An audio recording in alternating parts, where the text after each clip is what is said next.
I am currently working as a research and development engineer in a manufacturing firm. So I'm currently working in a company based out of Pune. Feeling great. 90th percentile in verbal is indeed exciting. Just like anyone, I started off with GMAT Club. I came across GMAT Club and started go through all the resources available online. And it was indeed overwhelming for me in the beginning. I knew that I'll have to change the way I approach SE problems, which is what I could learn from e-GMAT. So instead of trying to see how the sentence sounds, I took the meeting-based approach that e-GMAT suggests. So I never made an error log, and I just used to practice. But after March or so, after you suggested, I started following an error log. Okay. And that actually showed an improvement in my performance. Hello and welcome everyone to another debrief session of e-GMAT. And today we have with us Gautham Manoj. He's one of our students who has successfully cleared the GMAT exam with a phenomenal score of 730 with a Q49 and a 90th percentile in the verbal, that is V40. So welcome Gautham to the session, and how are you feeling today? Yeah, thanks Akash. Thanks for this opportunity. Feeling great. 90th percentile in verbal is indeed exciting. Yeah. Thanks for your support for that. Yeah. No, Gautam, it was definitely because of your diligence and your hard work that you achieved this score finally in the GMAT exam. So before we actually get on with this session, okay, and discuss your journey in detail, why not to just discuss about you in particular to start off with? So our viewers would like to know about your background a little bit. So if you could please brief them. Yeah, sure. So I am currently working as a research and development engineer in a manufacturing firm. So recently, or since last couple of years, I got an opportunity to lead projects, which actually inspired me to pursue my higher studies in management. And that's when I started looking for GMAT as an option and MBA in both Indian as well as US universities. Okay. That's why I came across this. Okay. And where are you based out of? So I'm currently working in a company based out of Pune. Pune. Okay. So as you said that it was maybe in the last couple of years that you thought about the GMAT exam and the MBA while leading the projects, right? Yeah. Okay, perfect. So the most important part, okay, for any student is like when they start to study during their professional journey. So tell us about that a little bit. So how did you start your journey in the GMAT preparation, and how did you choose your test provider? Because that's the most important part for you. Yeah, indeed. So just like anyone, I started off with GMAT Club. I came across GMAT Club and started go through all the resources available online. And it was indeed overwhelming for me in the beginning. Okay. However, I decided to go with self-preparation and not, get in the stop of all the content that is available online. So I started with self-preparation initially, which is difficult in terms of maintaining consistency and also the quality material that is available. You have to choose the right material and also the right approach while studying, which took a toll on my during the initial preparation. Right. Then later, after doing some research about all the resources available and all the programs available online, I ended up with GMAT, e-GMAT's online 360 program. Okay. So when did you start your self-preparation? It was around what time? Somewhere last year. So it's been almost 8-9 months since I started preparation. So last year, September is when I actually started preparation. And then I was doing it on my own. I was going through all the online material available. So like apart from the GMAT Club, were you using any other material like the official guides and all as well? Not exactly. I was using the GMAT Club forum itself to practice official listings. And I also used another program for the quant practice to just revise quant basics. Okay, all right. So, as I remember that you joined us in the month of February this year, and when you joined us, your starting score was you were already good, okay, with your fundamentals. You were starting with a score of around 680, okay, and you were looking for somewhere around a 50 to 60 points improvement as well, Yeah. right? And it took some time, definitely, but it really paid off well. Okay, so this was actually your second attempt in which you got the 730. And before this, you actually gave your first attempt in the month of May, like which was after like 3 months of preparation after joining us. So let's talk about that journey when you joined us and how you prepared to get to the 690 scored in your first attempt in the month of May. So tell us about your approach actually. What did you study? How did you study? Yeah, so when I started in February, as you Mm-hmm. told, uh, I I knew where my weaknesses or what topics I'll have to work on, and Mm-hmm. obviously you helped me with creating a plan as to how I should approach those topics. Mm-hmm. So since February, almost for a month, if I remember, I was practicing just sentence correction because that was Yeah. one of the biggest topics for me, Yeah.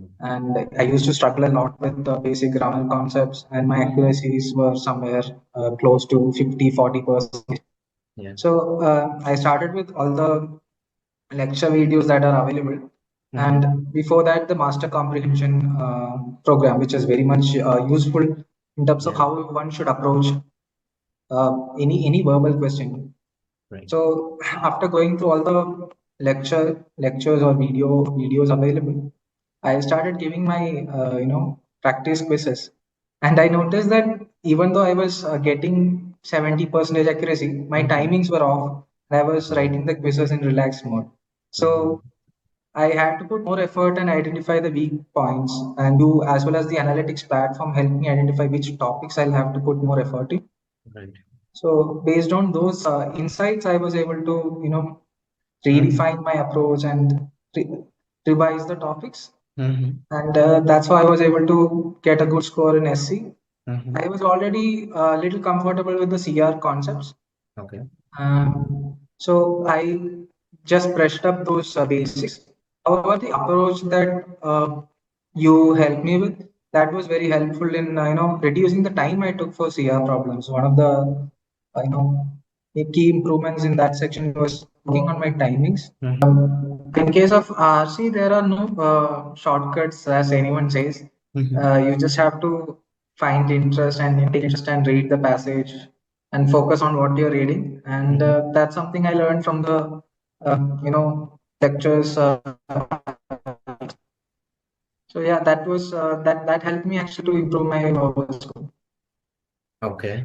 So, when you joined, it was majorly the verbal, wherein you were looking for the maximum improvement. Quant, being an engineer, engineering side, okay, you were already really good over there. You were already somewhere around Q49, Q50 kind of levels. So the main focus over there was just to maintain that ability. Correct. But the major improvement needed was in the verbal part of it, right? So, how would you define that? What were you doing earlier in your approaches? And how did you change, like what approaches you change, like specifically in SC and RC, wherein you were looking for the improvement? So during the first, the initial days of preparation and Mm-hmm. the approach that I took to solve SE questions were fundamentally wrong. So I was trying to see or listen to the sound, like this, how the sentences sound, Right. and based on it, I was trying to guess the answers, which were Mhm. always incorrect. Right. So I knew that I'll have to change the way I approach SE problems, Mm-hmm. which is what I could learn from e-GMAT. Mm-hmm. So instead of trying to see how the sentence sounds, I took the meaning based approach that e-GMAT suggests. Right. So understanding the meaning of what the sentence is Mm-hmm. or what the sentence is trying to convey will definitely help in identifying the mistakes. Mm-hmm. So with that approach, I was able to improve my SE scores. Okay. And in when it comes to RC, uh, there weren't any issues as such. I was not able to retain the information that I was reading, so I was going back and forth. from what I read and the questions that are there on the page. Mm-hmm. So I was taking a lot of time in solving RC questions, and when the timing was going off, I used to just guess and move on. So Mm-hmm. that's where the issues were. So I just practiced reading a lot of passages. So GMAT follows a fixed structure to the passages. If you Mm-hmm. so there's always a fixed structure about how GMAT RC questions are Okay. there. So you just have to find out what structure is and how many paragraphs are there and what is the central idea in each paragraph. So once that is clear, I think there won't be an issue in going back and forth or finding what or where the answer is. So that's something I was able to practice and improve in the Mm-hmm. later stage of my preparation. Okay, nice. So that was about the verbal, but what about the quant? So quant, you were already, as I said, around the Q49, Q50 level. So what did you do to maintain your ability in the quant? Yeah, so when I started with e-GMAT, I was already close to Q49, Q50. Mm-hmm. So I was pretty confident and didn't spend much time in quant during the first 2 months, as I said. So during the first 2 to 2.5 months, I was just practicing SC, CR, and RC, and Okay. making sure that I have achieved the required accuracy levels. But Mm-hmm. once I started practicing e-GMAT quant questions, I realized the Q50, Q51 level questions are something that I'll have to work on, and I am Yeah. not there yet. Mm-hmm. So I then again, went back to some of the topics where I'll have to work on, Mm-hmm. such as statistics and I started practicing those, topics. Right. And Mm-hmm. so initially, when I started with the difficult questions, I was having close to 50% accuracy, which was baffling. Mm-hmm. But as I refreshed my concepts, I was able to improve those. So I think e-GMAT quant is slightly on the difficult side compared to all the other questions available online, and practicing that definitely improves the Right. confidence when one faces such questions. Right. Great. So, this was your approach towards your first attempt, wherein you scored the 690. Okay, and this was Yeah. after 3 months of your preparation. So, what do you think? What happened on the first attempt that you could just like improve your score by 10 points? Did it actually reflect your improvement by then, or did you think it was just a bad day?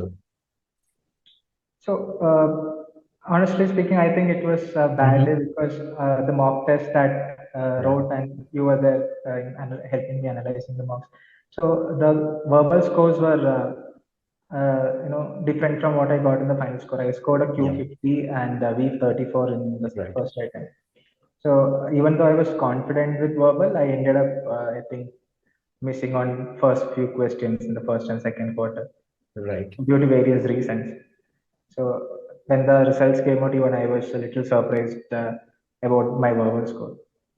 Right. Yeah, So maybe it was you did your best, okay, in those 3 months, but it was not really reflective in the first attempt, okay. yeah, And what I really liked about your journey is the diligence that you showed throughout, right? You didn't just rush for the second attempt, okay. You waited for the ESR. We analyzed the ESR together. We yeah, understood the problems together, okay. From there, and then you decided that you will give time for your second attempt. You will not just go in after the 15-16 day cooling off period. You yeah, gave around 45 days for your next attempt, and thereafter you got your dream score 730 over there with a Q49 or V40, right? yes. So now what did you do in those 40 to 45 days period that you manage that consistency? Because from my experience in your journey, okay, you were already there because even before your first attempt, your mock scores, if I tell everyone, was 730, 730, and 715, right? So what did you do in those 40 to 45 days period to maintain that consistency? Yeah. So right after my first attempt, we had a call, and Yeah. if I remember, we talked how important it is to maintain consistency. And I booked the next available slot, which was 45 days from the first attempt. Mm-hmm. And I knew that I'll have to work on the weakness that or the topics that I missed out during the first attempt. Mm-hmm. So first, I went back and started revising those notes that I already had made, and then I just kept practicing OG problems, Mm-hmm. starting from EC level. And as we discussed, I try to maintain higher level accuracies in EC as well as medium level. and I just revised the notes and added questions to my or mistakes to my error logs as I progressed. And I just ensured that I'm achieving those accuracy levels in easy and medium. And then later I moved on to hard questions, which was I think a week before my second attempt. So it's very much important to make sure that like it's not, I mean, one is not missing out on the easy and medium level questions, because that's where I took a toll in the first attempt, not Right. focusing on the easy and medium level questions. Yeah. Yes. So, how was your test day experience for the second attempt? Did you take any learnings from your first attempt as well? Yeah, so first attempt I was very prepared compared to the Okay. second attempt. Second attempt I didn't take much, what do you say, preparations as such. I was very tired when I went to the Okay. exam center as well. So that's one thing I would not recommend to anyone, because that will affect one during the performance, I mean exam as well. Mm-hmm. But otherwise, I was calm and I knew what I was going to see in the exam. So that kind of made me calm and did not cause any issues during the exam. So Right. Because you were already used to the yeah, environment by then, right? So exactly, you use that to your advantage, right? exactly. Yeah. Perfect. So you are a working professional, right? So how did you manage your time between your work and the study as Yeah. So weekdays is always very difficult for well? preparation. So I used to find most of my preparation time during weekends. That's when Mm-hmm. I used to get quality 8 hours, 7 hours every day. Right. So weekdays I just used to practice questions and just see if there are any weaknesses that I should focus on. Mm-hmm. And I used to revise those topics during weekends. And weekends are when I used to go through the course content and Mm-hmm. revise the topics that I should work on. So I had to balance Right. practicing and going through course content, and that's how I managed. Okay. Perfect. So now that's all about your journey, right? But there's one important part of your journey, which are the mocks. Okay. So how did you take your mocks? Okay. What were your strategies for the mocks before, during, and after? Yeah. So from all the articles that are available in GMAT Club, I could understand how test center experience would be. So I Mm-hmm. try to recreate the exact situation in my Right. apartment. I try to use noise cancelling headphones and Mm-hmm. try to isolate myself from all disturbances. And so that's I think very important, because getting more than the questions that you write in the mock exam, the experience is what helps you, because Yeah. questions are anyway going to be different in the GMAT exam. Yeah. But getting used to that pressure and sitting in one stretch and writing an exam for 3 hours is something that I think is Mm-hmm. very important during the mock session. So Mm-hmm. that's what I try to do. And after every mock, I used to share the results with you, and we used to discuss and analyze in what all topics I am Right. not focusing, or where I am lacking. And Mm-hmm. so after every mock, I used to take 1 or 2 days to see the results and analyze the results, and then used to create a plan as to how I should revise and Mm-hmm. go to the next mock. Mm-hmm. That was actually very helpful in Right. identifying those weaknesses or Mm-hmm. knowledge gaps. Right. So, just to add a few things over here, because I was the one who created her plans for the mocks. So, before the mocks, it was really important, as he just said, to like relive your exam day at least 3 to 4 times before your actual exam day. So Yeah, that's really very important. So we were already aware of our exam time. So we used to give the mocks around the same time itself, yeah, so that we are getting accustomed to our mindset during that particular time. That was really very important actually. And even before every mock attempt, I used to make him go through a lot of mixed quizzes in sequence, the same sequence that he would be following in the exam as well. So if he used to go for verbal first and then quant, then a couple of mixed quizzes, first of verbal, then an 8 minute break, and then a quant quiz. And then only he could just review all those questions once he's done. So that was something that was really great. And I'm sure that with each and every mock, you really improved with all your time management strategies and the mock strategies, right? Yeah. And that really showed up in the final score as well. So perfect. So before we actually sign off, okay, Gautam, any other tips that you would like to share with other GMAT aspirants from your journey? Uh, there is one thing that everyone would have heard or seen in every forum, and the Mm-hmm. importance of error logs. Right. So during my first, during the initial preparation days, also I just used to think how is it going to help while Mm-hmm. improving the accuracies. So I never made an error log, and I just used to practice. But Mm-hmm. after March or so, uh, after you suggested, I started following an error log, Okay. and that actually showed an improvement in my performance. Mm-hmm. So I created an analog specifically for SC and CR where I Right. was facing issues. So that Mm-hmm. actually helped me in understanding what all topics. For example, if it's modifiers, if I'm repeatedly seeing issues in modified questions, then I know that there's something that I am not Right.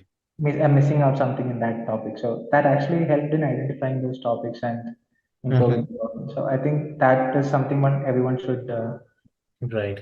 make or follow for their preparation. Right. As I always say, Erolog should be your best friend in this journey. And not just in identifying the topics, it also lets you identify like even the minute steps as well. Okay, in which step you're taking the maximum time, in which step you are rushing. Okay, it really helps you with each and everything, whether you're visualizing the sentences or not correctly, whether you are pre-thinking the scenarios correctly or not. Okay, so everything can be answered from your error log if you maintain it and revise it regularly. So, well said, Gautam. Definitely, it's really very important. And thank you so much, Gautam, for all of this, for being a part of this session and sharing such valuable tips with all the other GMAT aspirants. And we are sure that whatever uh, endeavors you would be choosing in the future, you would be excelling in them as well. And we wish you all the very best from the entire e-GMAT family side. Thank you so much, Akash, and thank you so much for your support throughout the journey.